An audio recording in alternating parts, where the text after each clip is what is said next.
கர்த்தருடைய பரிசுத்த நாமத்திற்கு ஸ்தோத்திரம் உண்டாவதாக. இன்று கர்த்தருடைய வார்த்தை, திருடன் திருடவும் கொல்லவும் அழிக்கவும் வரான் என்று வேறென்றுக்கும் வரான். நான் அவைகளுக்கு ஜீவனை உண்டாக்கவும் அது பரிபூரணப்படவும் வந்தேன். யோவான் 10வது அதிகாரம் 10வது வசனம்.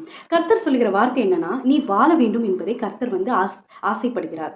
ஏன்னா நம்ம உலகத்துல நம்ம வாழும்போது அநேக தரம் நமக்கு என்ன தோணும்னா, சூசைட் எண்ணங்கள் நம்ம தற்கொலை பண்ணிக்கலாம் அப்படின்ற எண்ணத்தை உலகம் உலகத்தோட ரிலேஷன்ஷிப், உலகத்தோட பாவங்கள், பிசாசானவன் நம்ம இருதயத்துல விதைக்கிறான். நீ வாழ வேணாம், நீ மறிச்சு போயிடு, ஏன்னா உன்னோட இந்த டிப்ரெஷனை தாங்க முடியல அப்படின்னு சொல்லிட்டு.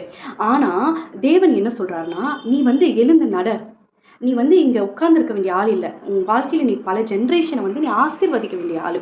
நீ இந்த சோகத்திலையும் உபத்திரவத்திலையும் நீ வாழ வேண்டிய ஆளே கிடையாது.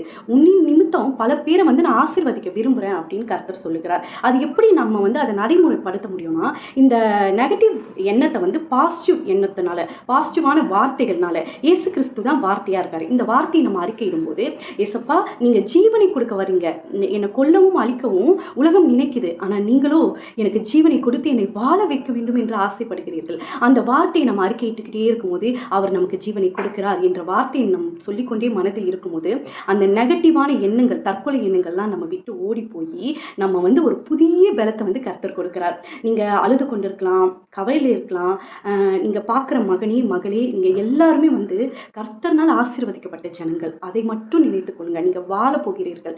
சாக கர்த்தர் உங்களை தெரிந்து கொள்ளவில்லை. கர்த்தர் இந்த வார்த்தைகளை ஆசீர்வதிப்பார். கேட்ட யாவரும் ஆசீர்வதிக்கப்பட்டவர்கள். ஆமீன், ஆமீன், ஹல்லேலூயா.